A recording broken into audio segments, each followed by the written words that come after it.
Hello, and welcome to my N-gauge layout, FERRYHILL. As can be seen from the track plan, the layout is a double-track, continuous run with a scenic section and a fiddle yard. FERRYHILL is a freelance steam diesel transition era layout set in the northeast of England during the period 1955 to 1968. However, in practice, I'm somewhat flexible on the rolling stock that runs on the layout, and I invoke Rule 1 frequently. The location is in the general area between Newcastle and York, but it is not based on the real FERRYHILL station that was located between Durham and Darlington. The layout resides in a dedicated railway room in my Southern California home. This room also includes my workbench, which makes working on the layout and rolling stock very convenient. FERRYHILL is a small station on a secondary line that sees both passenger and freight traffic, in addition to diverted mainline workings. The station area also includes a goods yard and goods depot and a nearby loco shed.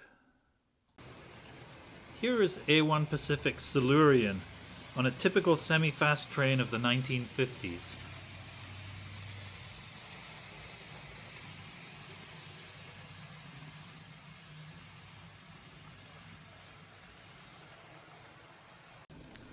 And now we see one of my favourite locos, one of the ill-fated Claytons that later became Class 17, hauling a grain train which seems to have strayed a bit from its native Scotland.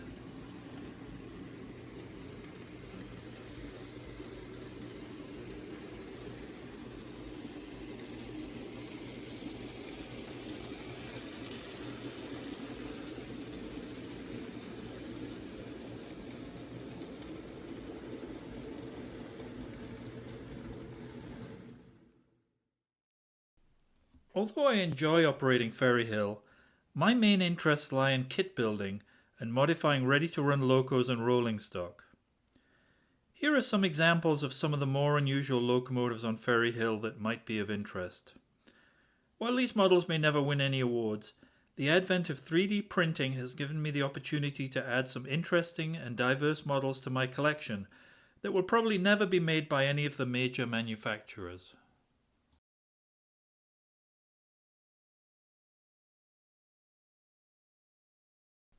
I was born and raised in Newcastle upon Tyne, and consequently I developed an interest in the Tyneside electrics, and my collection includes several of these locos, even though my layout has no overhead catenary or third rail. All of these models use a proprietary, commercially available chassis, but most of them have been modified to fit the kit or the 3D printed body. Moving coal was one of the main goods traffic in the northeast during this period, and here we see a Tyne Dock-based 9F passing through FERRYHILL with a typical coal train of the era.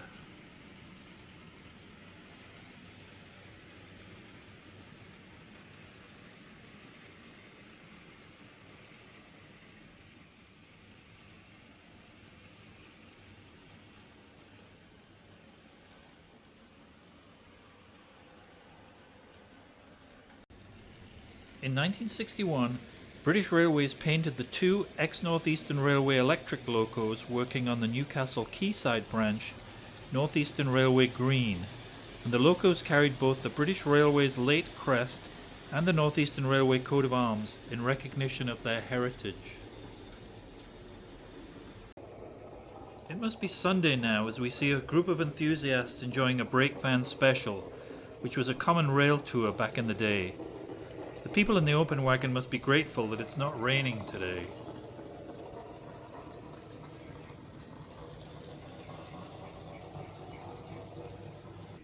Although the layout's operating potential includes branch line passenger trains, shunting and loco movements, I usually just set up trains in the fiddle yard and then send them out to run a few circuits before changing to the next train. I'm not a big fan of shunting, especially in N-gauge. I prefer to just watch the trains go by. I do envy the skills of the modelers that build the layouts on the N-gauge forum and that appear in the pages of the model railway publications each month. However, scenic work is not my strong point, and I prefer to think of FERRYHILL as a sort of scenic test track for my loco and rolling stock projects.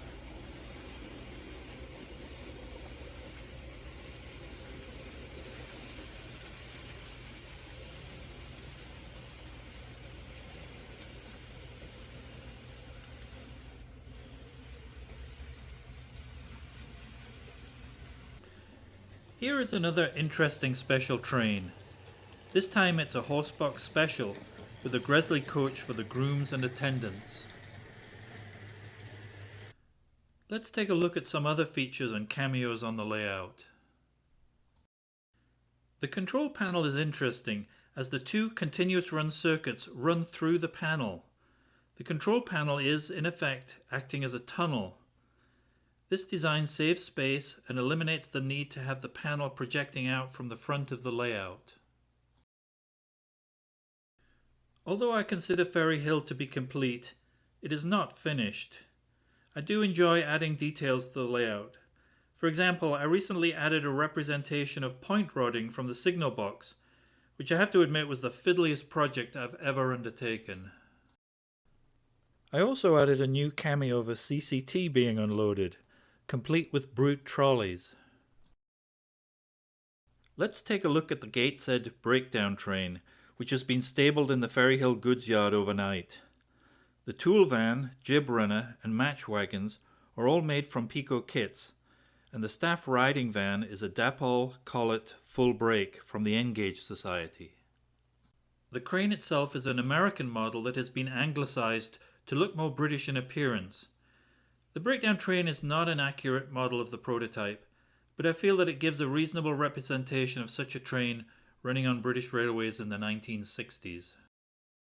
I mentioned earlier that I enjoy making models from 3D prints. Here are a few examples of various 3D printed wagons, all obtained via Shapeways. Finally, let's just watch the trains go by.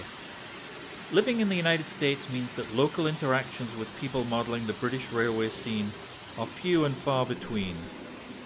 However, being an N-Gauge forum member allows me to interact with like-minded modelers worldwide, which has helped me enormously with modelling information and the latest N-Gauge news. Well, this concludes our visit to FERRYHILL. I hope you've enjoyed it.